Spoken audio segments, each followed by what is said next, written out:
chemical farming is sinful.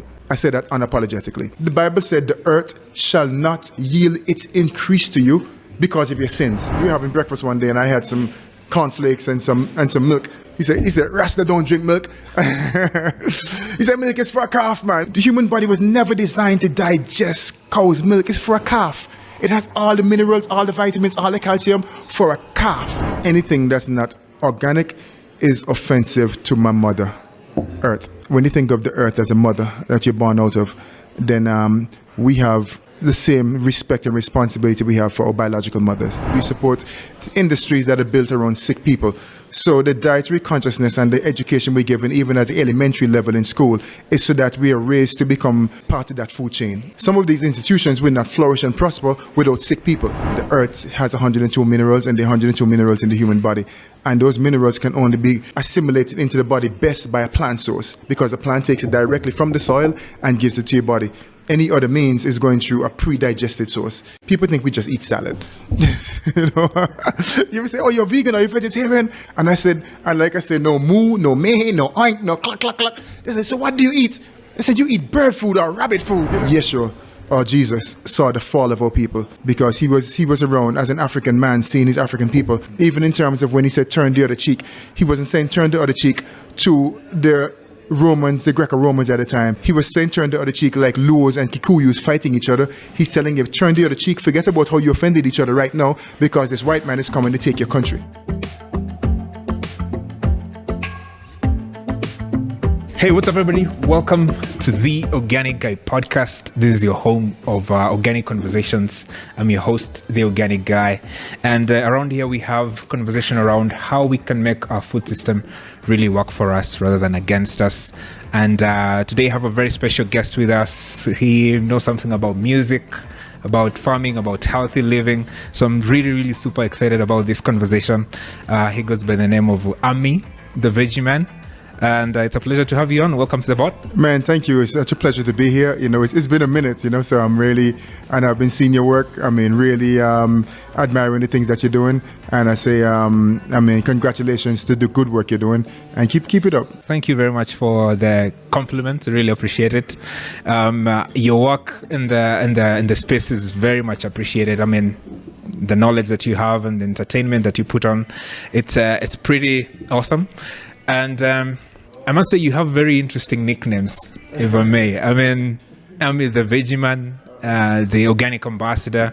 Like, how did those nicknames come by? Well, actually, the Veggie Man was a song I wrote back in Antigua, where I was born several years ago. And I'd always gone by the name Ammi Ben Israel. And when I came to Kenya, I had a conversation with Giuliani. And Giuliani saw that song. He said, Ammi, you're not just Ammi, you're the Veggie Man. And, you know, and that's when we actually changed the brand to being Ammi the Veggie Man, and the Veggie Man kept going forward. You know, the Organic Ambassador came out of working in the organic agriculture space and doing organic agriculture consultancy work. So looking around, I realized there's no one else really, pushing the organic agenda in the music industry. So we stood up to the challenge, you know, and now kind of stepped forward and say, hey, look, we're going to represent organic agriculture in music and in everything that we do, because we understand the need for preserving and protecting this earth, this environment, and most of all for protecting our African people. And I must say, I mean, they do fit you pretty well in terms of your lifestyle. I mean, they're pretty inspiring. You mentioned there, like, where you grew up. I'm always interested to understand, like, people's upbringing, right? So you're born in the Caribbean. I mean, for us, especially me, my first things that I had in mind about the Caribbean was in high school. We were listening to a lot of Caribbean music, reggae, and I mean, the people we knew then were people like Conscience, people like Vibes Cartel, people like Popcorn. So I mean, I think our thoughts about the Caribbean and the environment might be very different, but you grew up there. Like, how was the environment like, and who are you growing up, especially from a personality point of view? Well, in terms of the Caribbean, well, in Antigua in particular, where I was born and raised, you know, it's a beautiful country. So I was a bit of a beach bum. We went to the beach like a few days a week, you know, did a lot of swimming, but there was also a lot of, when I grew up, my grandmother had a farm with over 10 acres of mango trees and fruit trees. And, you know, so I grew up in my life as a boy was very organic. And back then, I was not a vegan back then, but we were exposed to a lot of indigenous vegetables and fruits and so on. So in terms of what happened to me in particular is that growing up and being raised in an environment, I mean, it's beautiful. As a child, you're innocent, not aware of anything on the political side of things, not even aware for a slight minute that we were slaves that we had stolen from Africa, not slaves, but kings and queens stolen from Africa and forced to work as slaves. And then these are generations of us born there. And so we grew up in a system that I would say for me, I look at it as a Eurocentric system that was designed to keep African people oppressed for those of us who came out of the slavery environment. But then as we grew up, we began to work in it and try to make sense of it and fit in it and work with it. So I think myself now being a bit of a revolutionary and understanding where we're coming from and where we need to get back to, my raising in Antigua kind of shaped and molded me to be prepared to return to Africa and to embrace the more indigenous side of Africa. Though I see things are changing here too, you know. But in Antigua, we were young, free, wild. It was nature all around, you know. So it has changed quite a bit now, where it's more of a tourist attraction type country. But there's still a lot of beautiful people there, a lot of beautiful sites. Politically, the country has changed quite a bit over the years, you know. But there's a lot of good things I can say about the Caribbean. But most of all, I would say that it's your people from Africa who are living in the Caribbean, not diasporans, but actually Africans who just happen to be born and raised there, you know. Yeah. That's interesting that you mentioned that. I mean, so what was the decision like for you to come to Kenya? I mean, there are so many other countries you could have, you know, chosen to spend most of your time on. Like, what was that journey like, and what was that decision like? Kenya, I mean, it was a journey to get here, because me growing up in the way that I was raised as a young boy, you know, I didn't know who I was. Let me say it like that. I didn't know I was actually an African child born in the Caribbean. You know, we thought we were just, by the time we got a little bit of history in school, it was just that you people were some slaves. And that's it. You know, and then the furthest you go is West Africa. But my research and also interactions with different spiritual people over the years, my first interaction was with the Rastafarian community, who kind of woke me up, brothers from the Rastafari community, who I still have a lot of respect and reverence for. And then later I met a brother from the African Hebrew Israelite community who took me all the way back to Israel. So, I mean, having the connection that African people were actually Israelites, you know, that the slaves who were stolen from Africa that was actually prophetic, that these people would be chastised and be taken off the continent, that Africa would be colonized. All this is in the Bible. So then I woke up, man, I was like, okay, this is making too much sense. So it took me all the way to Israel and back to Antigua before realizing our place in the continent. So what actually happened, long and short of it, is that I became a member of the African Hebrew Israelite community, who I'm still a representative of. And we work in different parts of Africa. And our job, we create institutions that facilitate healthy living. And if I was summarize it, it's more so bringing back what was taken from us as a people. So that small community based in Israel, which we'll talk about a bit more later, is what brought me here. So I came here on an agriculture project to develop Organic Agriculture Institution, ABI-Organic Agriculture, which I still manage. And then the music, I met brothers like Gilad and some of the other, Wyrie and Giuliani and the other guys in industry, Donna, you name it. But agriculture brought me here, and music kept me here. So it's really interesting. And it's interesting you mentioned about the Africa Hebrew Israel community. I mean, talk to us a little bit about what is it, and why is it so important to you, especially in your journey so far? Well, what happened is that we were when you go back to the scriptures and you see the and most of the listeners may also be somewhat familiar with the Bible. I mean, outside of the religious concept, but when you go back and you read, I'll take it like Genesis, like Deuteronomy chapter 28, verse 68, where it says that if these people disobey God, thus and thus is going to happen to them. It says you're going to be taken into slavery by ships. For 400 years, it says you go back in part of Deuteronomy. It says your countries are going to be colonized. I mean, if I was to translate it with our modern, not just the modern day versions that they give us, but take the original writings and bring it forward in modern day translation, it would say you people are going to be colonized, you people are going to be taken up as slaves, and until you begin to obey my voice and do my will, then your slavery and your colonization will be prolonged. So a brother by the name of Ammi back in 1966 had a vision that it was time for the children of Israel to return home to the promised land. And that started a journey of mostly what you may call African Americans returning to Israel and establishing what we call today the kingdom of Yah, or the kingdom of God. Now, the community was based on living by the laws of God, living and eating according to the Genesis instructions, so that me myself being a vegan, it's because of those instructions given in Genesis 1 and 29. So the community, our responsibility as a community is to be a light, not just for Africa, but for the world. And not in an egotistical way, are we the chosen people and you not, and we're not battling who may say they're Israelis or whatever, who occupies the land today, but simply our objectives. Our objectives are to create living systems for our people. And if I say sacred living systems, and that's in food, agriculture, music, in these different arenas, health, etc. So the community's agenda, not religious at all, have been real deliberate that we are going to make sure we enhance life, protect life, and preserve life, starting with our people here in Africa. So we're working in Kenya, Ghana, South Africa, Nigeria, several countries. We're working in the continent at the same time. So our objectives is that with everything that has taken place in Africa and to Africa, we're here to bring life back to it. And that's saying, because, and I say that in a very humble way, because there's a lot of life and a lot to be learned here in Africa.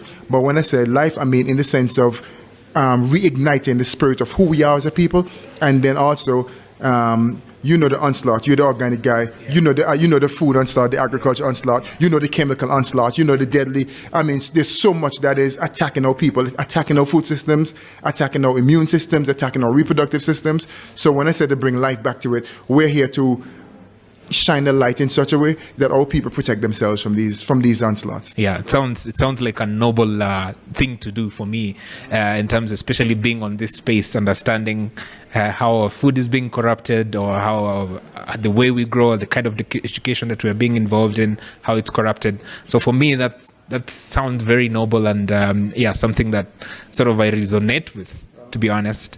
And it's interesting you mentioned about being vegan, right? And how that one is important. I would bet that most people wouldn't actually guess how old you are just by looking at you like that.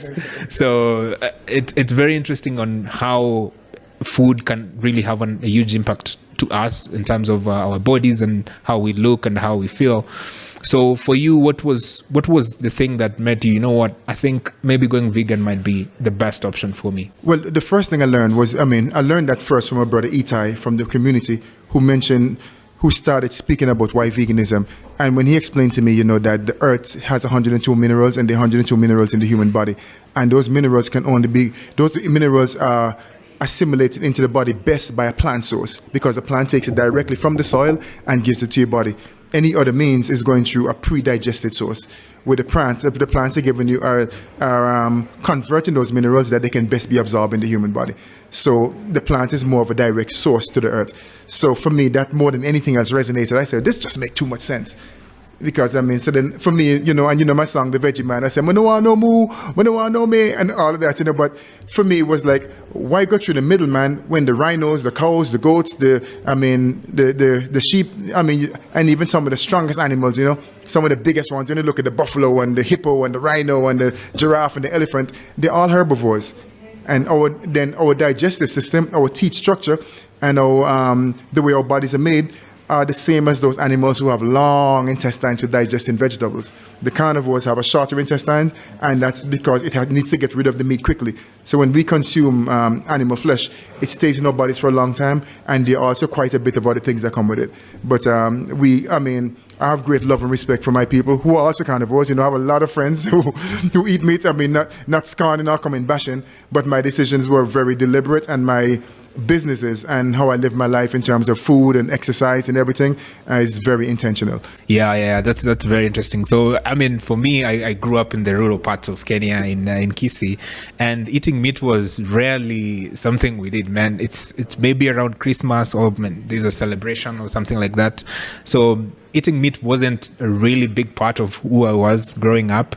But nowadays, since I moved to the city, it's almost it's very hard to go for a week without actually seeing meat. So from that perspective, it can be a little bit hard for us in terms of trying to imagine living a vegan lifestyle. So what is the most misconception do you think people have about the vegan lifestyle? The vegan lifestyle, I think, is you working in the organic agriculture space is very similar. The misconception that people have of organic farming, of what they have of veganism. But I'll answer your question on veganism, which is people think we just eat salad. You ever say, "Oh, you're vegan or you're vegetarian?" And I said, no moo, no meh, no oink, no cluck, cluck, cluck. They said, "So what do you eat?" I said, "You eat bird food or rabbit food." So I get that quite a bit. When in actuality, even here in Kenya, the Kenyan diet is already 80% vegan. The ugali, the duma, the skuma, the spinach, the terere, you name it, and I'll go down the list. The sweet potatoes. I'll go down the list of the indigenous stuff and all the different. You have a wide variety of grains and beans and different vegetables here, like a big variety. So someone cannot imagine, for example, that we have a spread of 6-7 different dishes on a plate and they're all vegan. And I'd say to you, the misconception is that the biggest misconception is that we only eat salad, and the second is that it does not have flavor. Yeah, so those are the two biggest misconceptions I find. Yeah, it's interesting. I think I came to, you run a vegan restaurant in the Westlands, the Soul Vegan, and I tested the vegan pizza. It was pretty good. Yeah, and so I think a part of it is that we don't have institutions and places that are dedicated to this, that people can go and actually try it out and see for themselves how it is. And I think too that it's some of it is, Africa has been, not just Africa, but I think most of the world today have been structured in such a way that we support the pharmaceutical industry, we support industries that are built around sick people. So the dietary consciousness and the education we're given, even at the elementary level in school, is so that we are raised to become part of that food chain, if I say it like that, because some of these institutions will not flourish and prosper without sick people. So if you're teaching people to be healthy, if you're teaching a child that a balanced diet can actually be achieved completely from a plant source, some of them would be out of business. If you taught people that most of the times you have a headache, you probably dehydrated and you need some water, and if you put a little bit of salt and maybe a sweetener in a glass of water, it will rehydrate you quickly. And the best way to go is to get some madafu or coconut water, that you don't really need an aspirin. So some of these things can be quite provocative in terms of raising these issues. But I think it's time to wake up the people. So we shake quite a bit, a lot of systems, and not going out to wage war against everything and everybody who exists, but so much so we want to first protect our people, and we think it's time that our people wake up to realize, hey, look, if I eat, I can get more protein from avocados than I can get from any kind of meat. Just some basic truths. Your skuma and the spinach full of vitamin C and calcium and everything, and so much of what you need. That doing some sesame seeds, what you call sum here. It's so full of calcium, and if you go through the list of your spirulina, even though a lot of us, even myself, are multi-distributing sea moss, that sea moss has like 96 minerals, and that you can actually, versus eating lower vibrational food. We eat higher vibrational food, and then for supplements, if you need some after getting the right, depending on what you have access to, then you can tap into the spirulinas and the sea mosses and even some of the nettle, which is available all over Kenya, even stinging nettle powder. And one of the kings I say in the green that is available all over Kenya in a powdered form is moringa. Moringa is like a king among the greens. I mean, super food. So if you want to take supplements versus trying to supplement a bunch of processed chemical things to give your children or for your family's health and all of that, everybody take moringa. Take a spoonful of moringa in some water every day and see what it does to you. I mean, hit some sea moss 3 days a week and see the difference. And with that, stay hydrated, drink enough water, do some sort of exercises, keep your body flexible. That's what the big animals in the wild do. You see, they walk around and stretch all day. They stretch, they exercise, they always move in their bodies. And those are some things that we need to get back to, if you ask me. Absolutely. And I think a big part of it is, we grew up thinking that eating animal products is like class level. It's a high class. So if your family used to eat like meat frequently, that means you, in a hierarchy of, being rich, you're sort of in the upper echelon than people who eat, for example, vegetables most of the time. So I think that's also part of the mentality that needs to be changed or shifted in terms of eating purely vegan food. It's true, because I remember speaking to my grandmother when, as a child growing up, and because we ate a lot of meat in Antigua, and my parents had a supermarket, and we had so I had access to a lot of things. I remember my grandmother, who grew up in the village, who eats like 90% vegetables anyway, and grown provision. She said, "You guys are so lucky." She said, "You guys eating good food. Y'all have access to everything." And so your father, they came up poor. They had to eat all the grown provision and the greens and whatever she grew.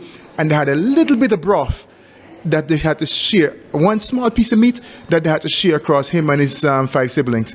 And my father had freezers full with pork chops, lamb chops, steak, you name it. We had everything. And I mean, a sad testimony I have to that is that I lost both parents. They both passed at 62 years old. My grandmother, who considered herself poor because of how she had to live for so many years, she lived to over 100 years old. So the misconception again about so many things, poverty and wealth, what's healthy and what's not. Because when you have access to eating so much meat, and then the other side, the cost we pay in terms of the diet, the health depletion.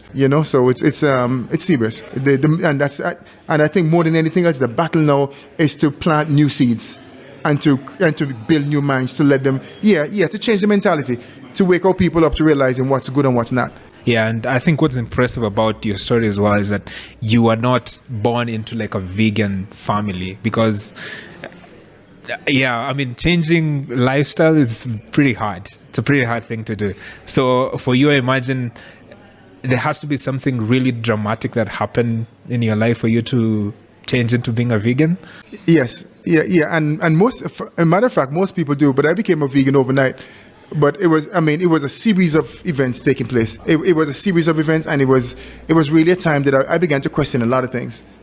I began to question quite a bit of things. And when I met the brother from the community, and he kind of sat me down and talked me straight in the face. He was like, because we were having breakfast one day, and I had some cornflakes and some milk, and he looked at me. He said, "Rasta don't drink milk." He said, "Milk is for a calf, man. Milk is for a cow." And the conversations at the time, because where we had the opportunity to spend some real serious time together, we were like, it was like a schooling for me, because then I realized that I was in a situation where I had so much truth coming at me. It was truth coming at me, and now the dramatic side of it is that I was losing family members and friends and close relatives from dietary related diseases. And I was questioning, this cannot be, something is up here, something is wrong, because I was losing them.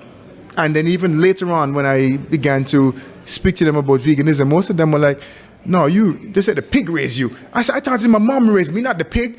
They said, but they would say, like, you raise on the peg and look at you, you're skinny, and they would laugh at me, literally. I'm talking about people I love, and I never held any grudge about it, but they would laugh at me. So I felt like, man, how could I penetrate their minds? How could I reach them? Because I felt like I couldn't reach them. And hearing them laugh when I speak about veganism, to having to be the one who is called 2 weeks before they die, because the doctors say you cannot eat, they can only eat your food now. So with my aunts, uncles, cousins, etc., I'm being called to the hospital to help provide some vegan food for them, because now the doctor is saying that you can only eat vegetables. So in my mind, I'm like, man, if they listened to me 10, 15 years ago, we wouldn't be here. You know, and then I began to look at the doctors and like, man, them doctors, why they're not telling the people the right thing? Because if you're telling me this 2 weeks before I die, that I need to change and eat like this, why didn't you teach me that in school? Why wasn't I told this all along? Why weren't you given this as a family prescribed diet, that we should eat like this? Why are you telling me this now? You know, and the body can't digest the milk anymore. The human body was never designed to digest cow's milk. It's for a calf. It has all the minerals, all the vitamins, all the calcium for a calf. It's not for a human being. So, you know, the simple truths that, and these are not truths based on religion or spiritual belief or doctrine. These are universal truths.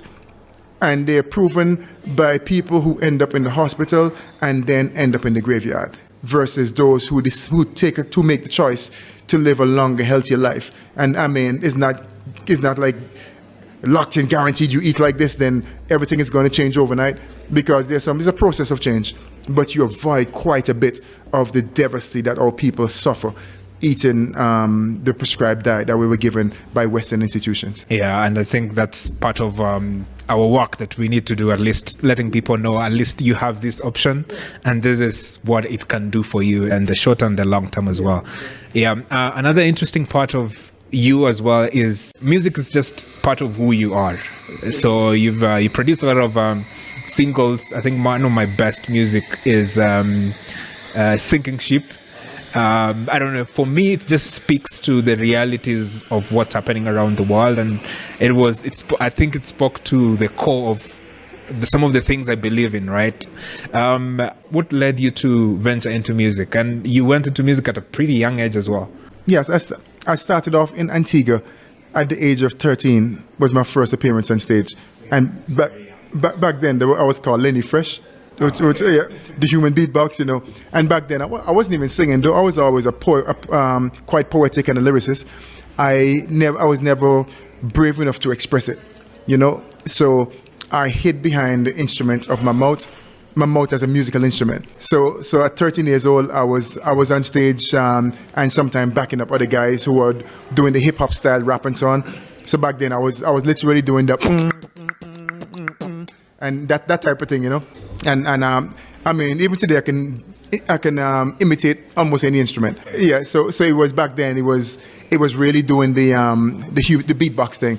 Later on, I began to step out a bit, and I would just have fun with friends, you know, and we would sing all the crazy stuff, because, you know, the reggae industry was when it became dancehall, quite a bit of the dancehall began to get polluted with negative lyrics, because that was being promoted. Same with hip hop, you know, you find it gets penetrated, and like calypso and soca, they get penetrated with most of the derogatory things that degrade women and disrespect each other, and speak mostly about alcohol and drug abuse and so on, where back then our lyrics was based around that. So I was having fun with it, you know. We were chanting, singing, and it was all sex and crazy stuff.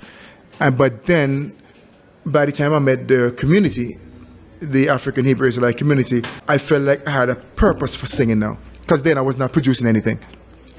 So it was after I met the community, which I met the community at 21 years old. By 27 years old, I released my first album called The Spirit of My People. But then it was still, I found it was still a little rough on the edges, you know.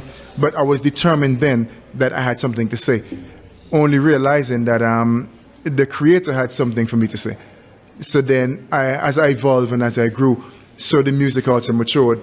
And you'll find my music now, my songs, very direct, also very intentional in terms of what's written, what's expressed, what's recorded, and what's performed. Because real specific that I'm pushing our agenda, which is to breed life. You know, we're enhancing life and we're giving life. So everything we're doing is pro-life. So you'll find that later on I produced some of the albums. I produced The Kingdom Come, which is speaking about the kingdom coming in Israel, in African Hebrew kingdom coming.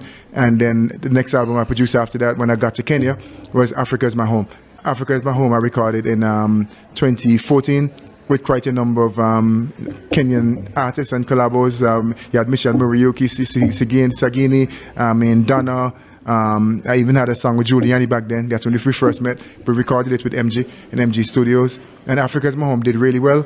And it pushed me on to go on. 2018, I did Truth Fire, which is the name of the studio we have today in Westlands. It's called Truth Fire Studios.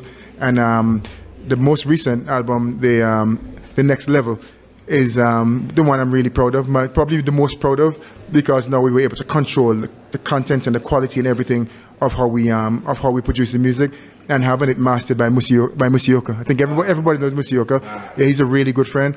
And then also, so, and most of my shows, when I'm doing international shows, I call in David Hunter, who is also featured on one of my albums in a song called Fist Up. So he's an excellent show producer and music director. So the career has actually taken me around the world. Music has taken me between music and agriculture. I've seen quite a bit. Over 30 countries actually, between music and agriculture. Growing up, did you have like someone you used to look up to in the music industry? Yes, and I think it shifted the more conscious I got, because I would say brothers like Buju Banton, because Buju's not much older than me, but he started off like we started off, and I saw him change and grow. I saw Capleton as well change and grow into being those not just positive and conscious artists, but becoming global images and representation of positive lyrics, positive lifestyle, etc. So I did look up to them, but back then, and I think still to know, my number one band has always been Third World. Yeah, and I think everybody knows Third World. 96 degrees in the shade. So they have always been my favorite. I love Third World's music, even today with the new singer, the new lead singer. I've loved that, the fact they have always carried that positive message all the way through, and they have always kept me inspired, and I could listen to them anytime, anywhere, and even just driving. Laying in bed, I could listen to them and be inspired. Nice. A big part of your music is very purposeful music. Which one of your music do you think represents the best, some of the messages that you have? That's a tough one. That's a tough one. You know, if I had to choose one song right now, I would choose Get Up and Live. And it may not always be my favorite, but in terms of what I see the world needs right now and what my people need, is why I would choose that song. Where does the Sinking Ship rank in your music? The Sinking Ship, the Sinking Ship is still among the top 10, but the Sinking Ship speaks to what's happening to our people.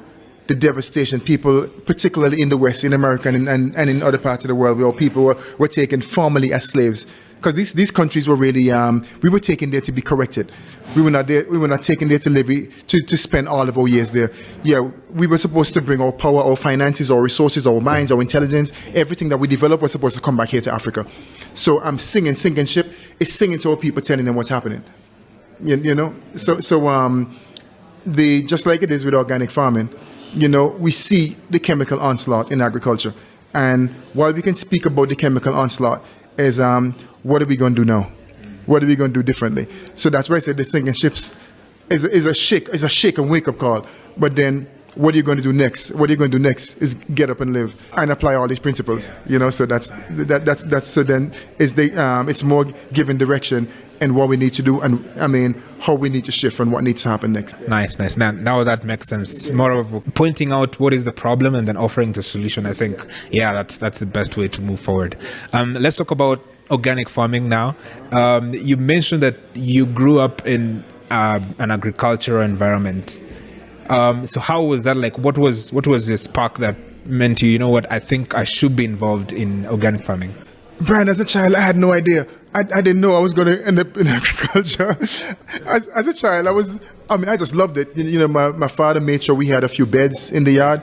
Because we grew up, where our parents lived was part urban, kind of rural kind of thing. It was closer to the coast. It was more of a coastal life with a bit of rural because it wasn't as developed yet. So we had, vegetables in the yard we had to take care of. My mom had what you call decorative plants and croutons and so on. I had to take care of them. I took care of the yard, so it was just being in the yard. But when we went to my grandmother's, hers was all farm. It was just like acres and acres and acres. You can get lost among the trees and in the bush. And I didn't realize how high I got being in the trees. It was something almost like an ancestral pull. And as a child, I didn't realize it. We just had fun, So it wasn't until years later I realized how much I love agriculture, because anywhere I live, I would always plant a small garden, like my father said, and because I studied accounts, which first I studied accounts, and I was all into just wanting to have fun with entertainment and basketball. It was nothing else. It was just fun, entertainment, basketball, and go to work, do some accounts, and I worked in the airline. One of the airlines. I worked for in the hotel industry. I worked in the banking industry, all doing accounts. And later on, when I woke up, and by the time I met the community, it kind of pushed me into what my passions were. And my passion was accounting. I did as a job, but it wasn't my passion. So I realized by the time I got to Israel and had the opportunity now to move into higher studies, to higher learning in organic agriculture, and especially there was back then one of our chief educators was a prince called Prince Yadiel, and he has one arm. It's real short, one arm, but we get in the farm doing practical stuff. When we get to doing practicals, he was moving faster than anyone else with one hand. When he was weeding or whatever, but his knowledge and what he taught me, what he planted in me in terms of agriculture, is what really even pushed me to the next level, because he planted some seeds of responsibility for the earth. Not just organic farming, but no, we are custodians, we are guardians, and we have to protect it. And part of our job in terms of protecting and preserving it is to make sure we be living examples, create educational system and institutions that give our people access to the resources that will empower them to farm organically and to protect and to regenerate the soil, and to also go on to build institutions or be institution-like for organic agriculture. Yeah, because organic agriculture speaks to it speaks to a lifestyle, and healthy living is multifaceted. Is if I can say, it's multi-institutional. It's also if you're looking at it from a political perspective, it's multi-sectorial, looking at health. So there's organic farming kind of speaks to the root of what all of that has to come from, because no soil, no healthy food, no healthy people.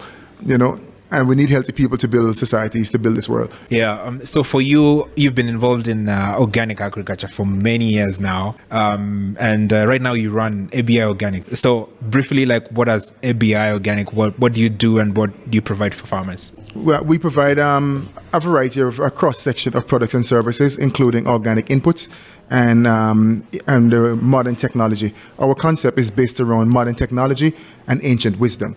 So we farm in the most efficient ways that we can, but using ancient wisdom, where anything that we're doing is both regenerating the soil and protecting the human consumer. So we provide kits. Most of the kits are like you would receive a package where you would have a greenhouse and irrigation system with all organic inputs. We also train the farmers, we do your installation, and we come to offer support, follow-up support for the farmers. So if someone wants a farm design, we offer consultation where we'll come in and design your farm, give you all of the infrastructure that you would need in the project, including whether you need a production line, including staff, storage, etc., all the necessary things, what type of equipment you would need. So we have actually been in that space for a minute now, guiding farmers and helping them to develop projects where they can successfully farm organic and sustainably. So our main thing is pushing sustainability, because some guys say organic, but with organic it has to be sustainable. So their regenerative component has to make sense, so that you can not just reap some big yields, and particularly with conventional farming. You get big yields for one season, you kill the soil, and it's all gone. Next season, your yields are less and you're planting with a bunch of chemicals, where in our case, we are focused on regenerating the soil so that next season, you're getting ready to jump to the next level. And next season, you're going higher. So by the time one who starts farming with us now, within a matter of a couple of years, your produce will be of much higher quality and you'll be getting much more quantities, because we have jump-started the soil, got the soil active and working for us, So for you, I think this is more of a personal question. For you, why is organic farming so important to you? because anything that's not organic is offensive to my mother, Earth. And I respect my mother. And I live for my mother. I live for this earth. And my responsibility, when you think of the earth as a mother that you're born out of, then we have the same respect and responsibility we have for our biological mothers. And you want to know that anyone who is involved in the life of your mother is doing the right thing to her and for her. And so that the passion for me is that I understand, just like my mother, where if I broke it down in a family structure, I would say my sister, my daughters, my wife, just like you treat every woman with respect. I think every man's supposed to hear this. Men, I'm speaking to y'all, hear this. Treat every woman with respect. Every woman is your mother, it's your father, it's your mother, it's your sister, it's your wife, it's your daughter, it's your grandma, every woman. So we treat every woman with respect. Now, thinking of the earth, in that regard, we must treat her with respect. And don't just keep coming and taking from her. We have to give back. So your agriculture practices has to be a practice that you're also giving back what you've taken. It's a living organism. So me, I'm passionate about that living organism. So I speak to her, I sing to her, I give to her, I live for her. Yeah, nice. So having worked with a lot of farmers in Kenya so far, what do you think is the biggest challenges that these farmers are facing? Mindset. Explain. Because of the way modern technology came into Africa with a lot of deadly chemicals that damage the soil and also are carcinogenic for human consumers. But because we have been, a lot of farmers were taught that you see this insect, Natakadawa Wadudu, it's just kill it, just kill, not balance things out. And likewise, disease, you attack, you kill, so everything. So the concept we were given of farming is more, if I say it I'll try to be humble, but I say it's barbaric. Because we just attack, kill. Everything is supposed to be in balance. Insects are there for a reason. We have to learn to live with them and balance them. Because when you think it's just about kill, it's not so much about kill. If you have too many insects or no insects, you have a problem. And so when you look at the concept, is I know the mindset that I need these chemicals to grow this food. Once I'm going to grow this maize, I'm going to buy these bags of chemicals and put them in without necessarily reading all the instructions and the side effects. Because the side effects would not be in the bags anyway. But you have to go research for yourself and see what it is that these chemicals are doing to the soil. So the mindset that I need more chemicals to get more harvest is one of the biggest problems, because the farmers were not educated previously. I say modern farmers were not being educated on taking care of the soil as a living organism and living in harmony with nature. It's been chemicals. It's like you just pour the chemicals into the soil, and like I said, that's my mother. And you poisoning her with some things, so next season you come back and it's producing less because you have done so much damage to the soil that you think the solution is to get more chemicals. So that mindset that I need more chemicals to get more harvest is the problem, versus that I need to make sure that the soil is active. Because once the soil is alive, more life into the soil means more produce, means better quality food, more life. So the agriculture mindset that our people were given was not one that's life enhancing. And we're being deceived to think that you have to go GMO, you have to go more chemicals, you have to do all these things for self-sustainability. Our parents didn't. Our forefathers and mothers, if they did not farm organic farming, we would not have anything today. We would not be around. So it's our responsibility now, though we understand there's a larger population of people on the earth. So then let's look at innovation, let's look at technology, but keep the wisdom of the ancients. They say keep the wisdom of the ancients. Once you begin to cut that off and disregard that, then we're lost. So the mindset that I'm seeing as the issue is where we're disregarding the mindset of our fathers and mothers before us and what they did to preserve the soil for us. So when we disregard that and come with this new modern mindset of poison the soil and take whatever you can take from it, kill, insects, kill. It's like you have a gun shooting. It's like kill. And the flip side of it, unfortunately, is that the responses we've been getting with the chemicals that our people are now consuming is the cancer rates are shooting up. And most people are not connecting it to the chemicals that are being used in the agriculture space. Cancer has gone crazy high. The soils, the harvest, the yields are reducing. So now people, while they're Some guys are trying different type of hydroponic and different techniques, and I have no issue with hydroponics once you're using natural soil and whatever, because soil is where you have I say God is in the soil. And you can't take God away from agriculture and tell me that you're growing healthy food. God has to be involved in it, and God is in the soil. That's what we're made of. So now, when we kill the soil, when we put so much chemical and then come taking, I like to reference the Bible. The Bible said the earth shall not yield its increase to you because of your sins. So I'm saying chemical farming is sinful. I said that unapologetically. Putting all them chemicals in the soil is sinful, and that's why the earth is not yielding its increase to you.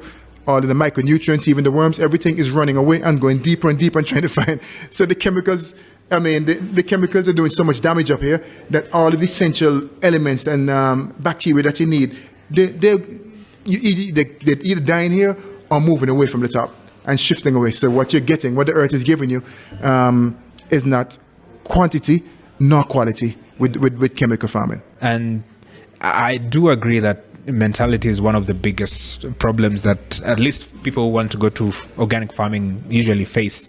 I think one of the best quotes I've ever had is, for you to become an organic farmer, you have to be organic yourself. So the principles of organic farming has to be who you are. So whenever you go to a farm, those principles are already embedded to who you are, right? So I think that I agree that's one of the biggest problems. But for you, what advice then would you give to someone who is just starting organic farming? And one of the biggest issues is the mindset perspective. Where should they start? What should they do? I would say the first thing they should do is research, because sometimes we jump into things without doing the proper research. And if you don't have if you're not well informed of what, like someone may say, I want to be a vegan, and you're going to eat just some rice every day. I say, man, you're making veganism look bad, You're saying plant-based, but you can't just eat some rice every day, eat all bread every day. So likewise with organic farming, just putting some manure in the soil, which is what a lot of guys do. Just putting some manure, that's not enough.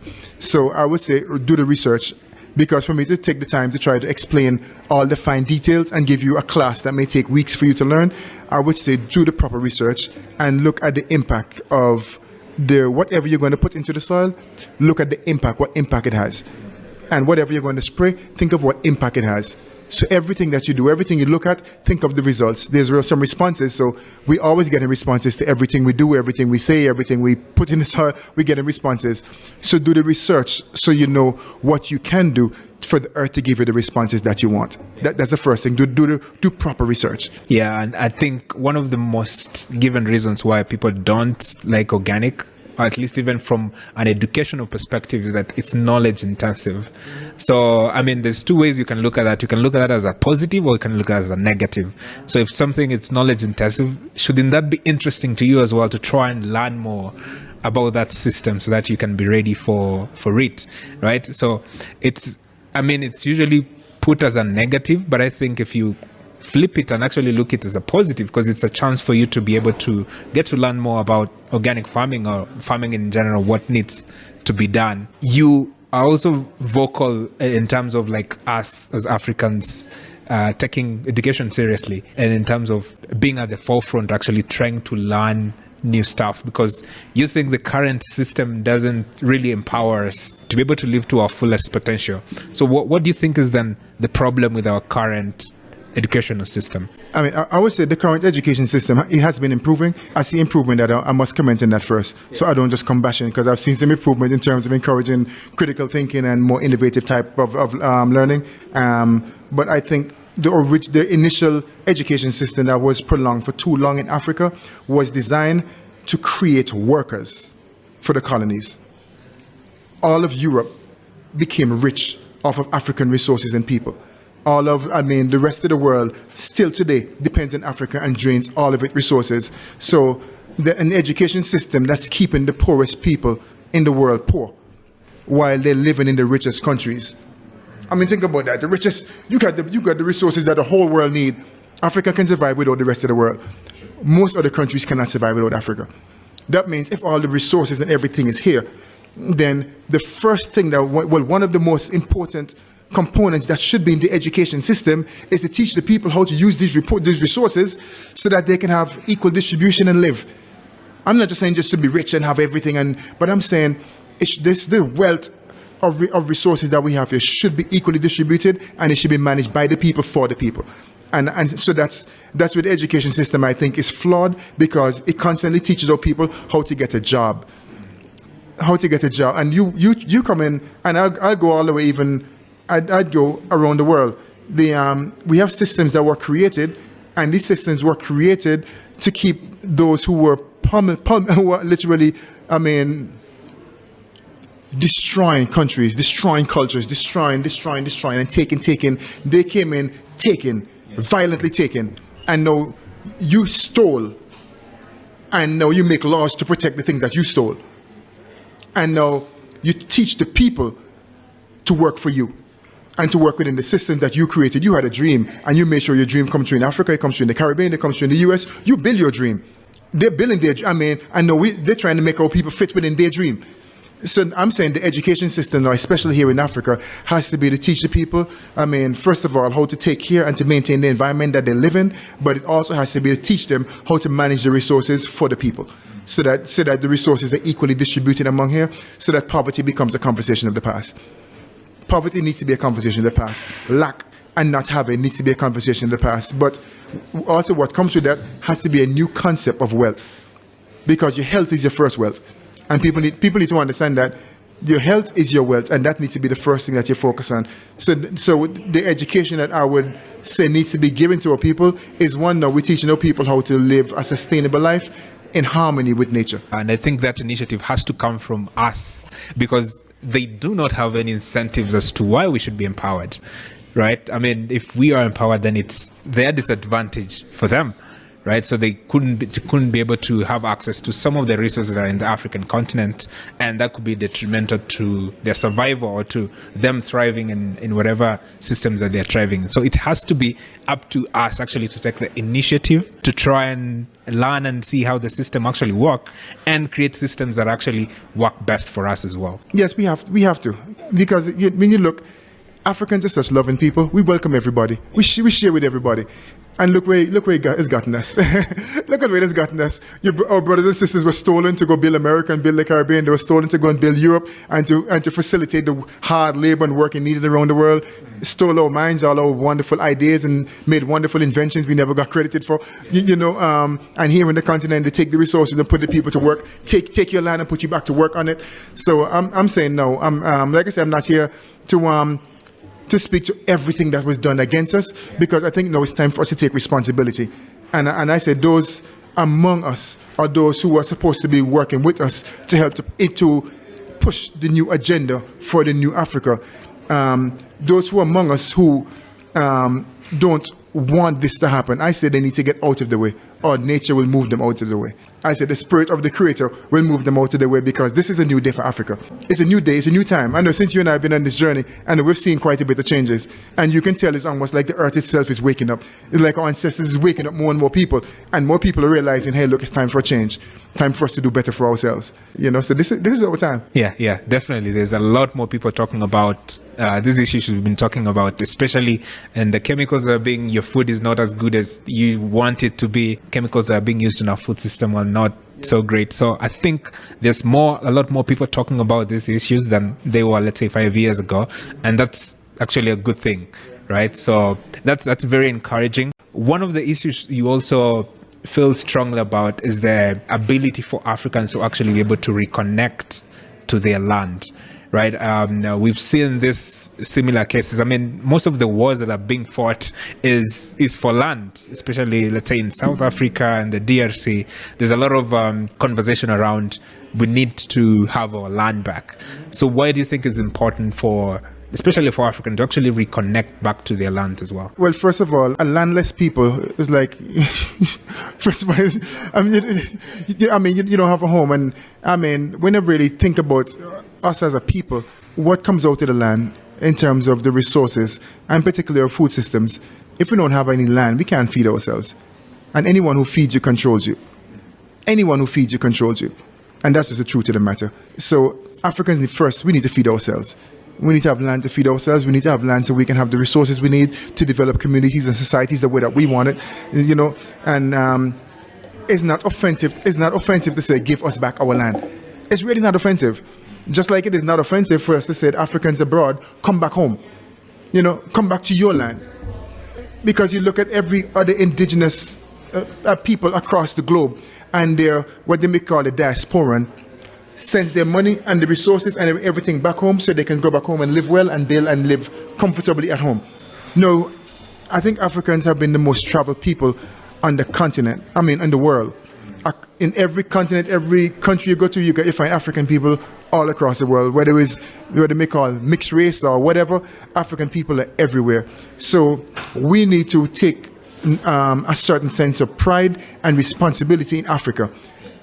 First, reconnecting to each other and reconnecting to these lands so that we can begin to build, preserve, protect it, and allow it to do for us, because the land will do for us. And Africa, it has a spirit about it. These lands have a spirit. And if you treat it right, it does you right. You'll have experiences you would never imagine or wouldn't think you would come across for doing the right thing to this land. So if you don't have a land, we don't have anything to do right to, It's like a motherless child. Having no land is like a child without a parent. So we have to have that which we came out of so that we can in turn take care of it. It's so important. And for us to build, we can build and grow without having the essence of who we are. And a people without a land, or without your indigenous language, or without your indigenous culture, that's a lost people. And like Marcus Garvey said, a tree without roots is dead. So we need to know our history that connects us to land, languages, and cultures. And these cultures, in our cultures, you look in all our African cultures, there's an essence of God in it. There's an essence of preserving nature in it. There's an essence of, environmental responsibility in all our cultures. And so the land, the language, and the cultures all connect. So we have to have all components, all three components, for us to begin to live what I would call a godly life again and build godly societies the way that we want to build it with our African minds, with our concept of God, with our concept of nature and preservation of nature, with our concept, not a foreign one that's indigenously African and one that comes out of us. Yeah, that's very true. Because even if you look at even the Kenyan contexts, when it comes to, let's say, in December, most of the people actually always find time to go back to the village to try and reconnect. It's one of my favorite things to do actually in the end of the year. Every single time I go back and just walk in the land and see, hey, this is where we used to put our cows, this is where they used to stay, or this is where we used to grow avocados, or this is where we used to grow some fruit. So I think there's that positivity or that sort of rejuvenation when you go back to your homeland and just try to connect and the people around you. So I do think there's something around that, whether it's spiritual or it's just make you more comfortable. One of your biggest talks about is finding your purpose. You are very big in encouraging people to try and find what do you live for, right? So for you, how was it for you to find your purpose, and what will you say is your purpose? Well, I know my purpose, which I live a very purposeful life, is helping to secure and protect these lands, our environment, and our people, and even more so to inspire our people. So my purpose is one of based around agriculture and music, and that's where I live, and around food systems, if I say it like that. So that's why I work. I'm very strong and passionate about providing healthy food for our people, teaching our people healthy organic agriculture practices, and showing our people how to preserve the land. So that's something that happened. Part of what I mentioned earlier in terms of my waking up to who I am. But I also say to guys, the thing that excites you, the thing you get excited about, driven about, it could be, it's not necessarily always art. Because me as an artist, I love art. So I may say, you may find yourself, you get excited when you're singing. But somebody may just find themselves excited when they're playing in here. Something about me and my connection to here. Someone may find my connection to building when I'm pounding a hammer or doing something. Someone may maybe find an interesting design. They may just find themselves such a wonderful designer. Someone may just like to teach. But there's so many various aspects of people that never actually get activated, because too many times that thing gets suppressed by society. It gets suppressed. You start making some noise, they say, man, you can't sing. You sound like a frog. And then you never pursue voice training or getting, because it might I used to hear that growing up. Guys used to tell me, man, you need to give it up. I'll be like, but I still pushed on. But some guys get crushed. You may decide It might be a sport. It might be, there's so many things that people are passionate about, but because you have the negative words coming at them, then those things get crushed. And then you're looking at a society and the media and everything that's designed in a way that is fostering a direction that's far away from purpose. So I say to people, the thing that excites you, that aligns with life. If it's not aligned with life, forget about it. I don't care if you get excited over some stupid stuff, some crazy drugs or some alcohol. I say the things that excite you, that aligns with life. In terms of aligns with you being healthy, align with what you can imagine is a concept of God. If it aligns, then you can begin to tap in and go a little further and see if that might be a purpose. And I bet you 10 out of 10 times, you will be able to make enough money and have a living or whatever you need will come out of it. You'll even find their circumstances and the people coming to you. You'll attract the things that you need to help you move in the direction of that purpose. So when you begin to see signs of what that thing that excites you, that thing that drives you, that's aligned with life, aligned with God, aligned with nature, aligned with truth, then move forward and watch the universe support you. And so the thing is now staying aligned with that, because you're going to have a lot of distractions.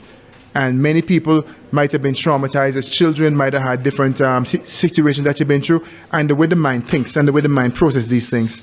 Just speaking recently at a seminar, I was speaking about the neurons in the brain and how the brain actually documents experiences, good and bad experiences.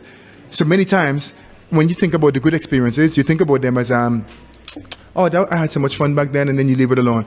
When you have the bad experiences, you're like, man, and you let that bad experience cause you to go back, and anytime anything even resembles that, you go back into that, man, I can't have that damn. So every day you wake up saying, man, I'm not going to let anybody do me like this, or I'm not going to do this, I'm not going to do that, and you think all the things you're not going to do. My question is, what are you going to do? So you have to wake up every day saying, this is what I'm going to do. Every day you wake up with a positive mindset. This is what I am going to do. And repeat it to yourself. I am going to, and let that be aligned with a greater vision. And when you begin to find yourself among people who are doing greater good, connect to people doing greater good. So because you have individual purpose and you have collective purpose. So now your individual purpose should also align with the collective. And it has to be enhancing society. Like I said, enhancing life, it has to be enhancement. So the mental practice for people who begin to tap into or get a little vision, a little glare. If you see a little spark of what the purpose might be, go for it, but begin to tell yourself positive things. And the traumas and so on, you have to begin to use, there are a bunch of different mechanisms of processing them out, because the worst situation, and I said this in an agricultural perspective, what you think was the worst situation and the worst thing that happened to you that doesn't serve you anymore, you said that thing was something that you can draw strength from. You can draw, and I use an example of a tree.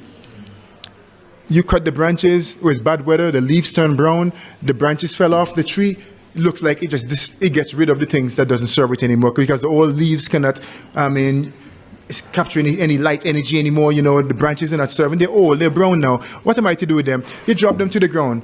But what does the tree do with them? They become compost. And the tree draws strength. It gets fertilized, it gets its nutrient from that same compost. So I'm saying, what you think is a bad thing or a bad experience, you can draw strength from it. Think of how hard you had to think to get creative. I know you can relate to this, Brian, how you had to create this system here with no money. You don't have the money, but you had to get creative. And then when the money comes now, you find that you're lacking creativity. You need to keep thinking.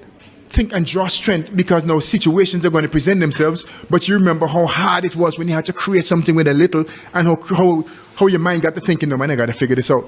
I'm gonna make this thing work. I'm gonna do this. So I say to guys who are driven by purpose, don't get dismayed. Don't get dismayed by what seems to not be working out. Draw strength from the hard times. Draw strength from the bad times, what you think of bad times, Draw strength from the traumatic experiences, and look at how it pushes you and who you have become out of it, and keep going further. So my position in that is keep pushing forward. Keep pushing to go further. Don't hold yourself back, and don't let yourself block you. Don't let no bad experience, don't let your own minds block you. Get out your way. Yeah, that's very powerful, and I sort of can relate to everything you just said, especially when things get tough, you always have to go. I always look back to my personal experience as well. I've gone through all that thriller. Personally, I think the worst experience that happened to me in my life was I got discontinued from university in like my second year into university. That turned out to be the best thing that have happened to me, because now it's sort of redirected me to the organic movement, right? So that's when I got even more purposeful in terms of trying to speak about organic agriculture. And then from there, everything has sort of given me a path to follow, right? So finished my bachelor's in agriculture, got a scholarship to go study organic agriculture. So everything sort of aligned from that perspective. So when you talk about when things get tough, there's always, it's not like the end, it's sort of a redirection to, yes, this is what you were meant to do. So I'm just wondering from yourself, what is the moment that you think led you to discover your purpose? I would say one of the things that happened to me, I remember I was one of the top players playing basketball in my age group when I was like 18, 19 years old. And we were preparing to go to Milwaukee at the time. There were about 60 of that age group back then, about 60 of us who were training. And at the time, I was at an attachment from the college I was doing accounts at the time, at the airlines. And we had to be at the spot at 3 o'clock every day to go train. And I remember the coach telling me, he said, "You're doing pretty good." We got on to like 20 something. The coach said, "I'm going to be going through 16, you in the 16, just keep coming, we got you. I like your skills." And I was there with all my friends and all the guys, and I was excited, And then I was not allowed to leave before 3 o'clock at this job practice, this attachment anymore, because they closed at 4. So they were like, "You have to be here at 4 o'clock. You cannot leave here 2:30 every day to go to this some basketball foolishness you're doing." And I was like, "Man, but we are going to get scholarships. And everyone who made it, or they all got scholarships. And I felt like, man, I could have gotten that scholarship, I could have done this. And everything as that happened to me in life after that led me all the way led me to Israel in agriculture, to even begin to study agriculture there. So everything led me there. So I was like, man, I could have been, woulda, coulda, shoulda. I'm like, because I love basketball so much. I still play basketball periodically. But for me, basketball was the thing. I mean, I was one of those guys who was dunking and guys, and then, you 6'1" and you have the kind of ups that I had. We were doing a lot. So it was kind of heartbreaking at the time, but it brought me to a place of purpose now, where I say, if a lot of those things didn't happen, then I may not have been here today. I mean, I was working in Ghana. I got sick real bad. Didn't know it was malaria. Had to be flown out to the UK. Eventually ended up back in Antigua. But because of that malaria situation that they eventually found out was in my blood, I was taken out of a country that I love so much, because I love Ghana. I wanted to live in Ghana. I was like, man, Ghana, I felt like I was back home. Well, because I was working there for several years. And all those situations, what I consider bad situations, led me here to Kenya. And now there's no place I'd rather be, So to have the opportunity right here, right now, even this moment with you, Brian, there's no place I prefer to be than to be here, this moment, right here, this time, sharing the positive things that we can share together, so that we can give people some of what they need to move them forward in a positive manner, Yeah. Just feeding more life and more positive energy. There's nothing that drives me more than just putting more positive energy into this. Yeah. And I think we're not saying it's going to be easy. It's really, really tough in terms of some of the things are going to be thrown in your way, but I think you have to have also that commitment and endurance to be able to go through those tough spots in order to actually say, you know what, I think I'm in the right path. So as we finish, we've talked about a lot of things. We've talked about health, we've talked about organic farming, talked about music. What is the one message that you would like to leave for some of the guys that are listening to us? Can I leave two? Yes. One is don't be afraid to swim upstream. Don't be afraid to swim upstream, because sometimes swimming upstream seems tough, but when you're looking downstream and everything else that's going downstream is going down a dead end road or going over a cliff, you cannot afford to go over the cliff just because that's the way society is going. It's a dead end. So I say, guys, don't be afraid to swim upstream. That's one. And two, when you mentioned going back home, I wanted to say to my brothers and sisters on the continent, and here in Kenya especially, everyone does not have to come to Nairobi. Everyone does not have to live in Nairobi. Some of these villages, if we put a place our energies, our minds, and our focus in the villages, that we can develop them in a natural way. Not building, it doesn't have to be these high rises and everything, building them in a sustainable, environmentally friendly, ecological way. I say, guys, let's develop our villages. Let's develop our villages in the most ecological manner and not turn your back on it because of what's happening in any capital city. let's build home.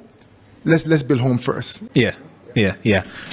Finally, what do you think keeps you going? I mean, what is your motivation so far? I mean, you've achieved a lot of success from your music, from your involvement in organic agriculture, from your involvement in health. I mean, you're in absolutely amazing shape for your age. I mean, so far, what is that motivation do you think keeps you going? I'm very purpose driven, and the work that I see to be done, I know it's difficult to say we're going to accomplish all of it in one lifetime, but I'm driven by knowing that we're going to have generational impact. So like our elders and those before us, I'm driven by knowing that what we do and what I put my energies to, the people I surround myself with, the things that we do together, and what we push for on behalf of our people. We say for God and for our people and for our continent first. You know, we're driven by knowing that it's going to have generational impact. So knowing that these soils will be regenerated, knowing that our people's lives will be protected, knowing that the information, and particularly in music, I would say, because my passion is music and agriculture is like this, sometimes music is a little in front of it. I want to see a big change in the music industry.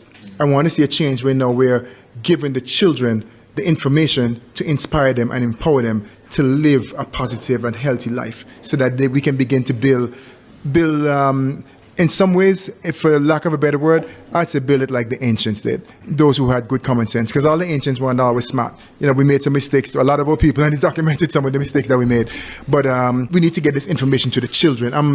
One of my passions is about getting this to the children, so we can have some new people being created who are not contaminated with the misdirection of the present of most societies today. Yeah, who have sort of a better mindset on how they should approach life in general. Yeah, we need to build. We need to build these minds. We get to develop the new minds for a new day, because we're ushering in a new day, and we have to prepare the people to keep this thing going, to move forward with it. Yeah, absolutely. So usually I have this thing called quick fire. So what I've done, I've prepared 10 questions for you. And what they're meant to is just to give the guys who are listening to get to know you a little bit better, just in case it didn't come through the conversation. And it should be a lot of fun, I think. Are you ready? Yes, I am. All right. So the first question is, what was the first career you dreamt of having as a kid? The first career I dreamt of having is actually a basketball. Second question, if you had to eat only one plant-based meal for the rest of your life, what will it be? That's a tough one. One meal, can I fit everything I like in that one meal? Because it would be it would definitely be okra, avocados. It would be greens. It'd be okra, avocado, greens, and I'd probably just put some cashew nuts in there. And then I would have coconut for dessert. Madafu for dessert. Yeah, that sounds complete to me. So the third question, where is one place in Africa you haven't visited that you would want to go? I want to go to Nigeria. Fourth question, what is one book that you can say completely changed your perspective on life? God, the Black Man and the Truth by Ben Ammi. That's the first book I read that turned me around. Should check that one out. The fifth question, what are you afraid of most? Not living my purpose. Sixth question, if you could have dinner with 3 historical figures, who would they be? One would definitely be Enoch, who most guys don't know was an African man. Yeah. Enoch was an African man, very ancient and powerful, very powerful. One would definitely be David, who was a king of Israel, but again, Black African Israel. I said that unapologetically and uncompromisingly. And the third, I would say Yeshua, who people call Jesus, who people know as Jesus. I would say Yeshua. Yeah, and if I say real quick, because Enoch lived in a real pure state where there was no funeral ceremony recorded, nobody found, and so there was a certain level of spiritual vibration, a level that he vibrated on, that I would like to know, that I seek. David governed Israel as a king and was given the real specific instructions, so he knows what was to be done. And Yeshua, or Jesus, saw the fall of our people, because he was around as an African man, seeing his African people being invaded by, because most guys don't know that it was the colonization of Rome, the Greco-Roman Empire. They were colonizing Israel, Black Israel at the time, and it was the first the first invasion of Europeans into Africa. And so Yeshua saw colonization at the very early stages. And that's what he was speaking against. So I would like to see what he was seeing and what he was saying to the people, because he spoke from a revolutionary point, even in terms of when he said turn the other cheek. He wasn't saying turn the other cheek to the Romans, the Greco-Romans at the time. He was saying turn the other cheek like Luos and Kikuyus fighting each other. He's telling you turn the other cheek, forget about how you offended each other right now, because this white man is coming to take your country. He said this colonist, he's taking your country, forget about your troubles right now and focus and protect your country. So he spoke from a revolutionary standpoint. So that's why I would like to have the opportunity to speak to it, because they're from the ancients. You know, if you're going forward, I'll be choosing like the Marcus Garvey, you know, the people like that. But from the ancients, I would choose those historical figures. Yeah, that's a really interesting perspective to have, especially on the turn the other cheek. I mean, our version is completely different, but I can see where you come from. So the seventh question: what's one moment in your life where you felt completely aligned with your purpose? Woo! On stage, because when I perform, I feel like I know the spirit takes over. When I'm singing, there's an energy in the spirit that takes over, and it takes me into another realm of not just bliss, but purposeful. And I go into a space, a mental, emotional, energetic space that's compared to none. Yeah, nice. So the eighth question: if you could master any other skill overnight, what will it be? Building, like master it, like building, like architecture, building. So the ninth question: what's the best piece of advice you've ever received?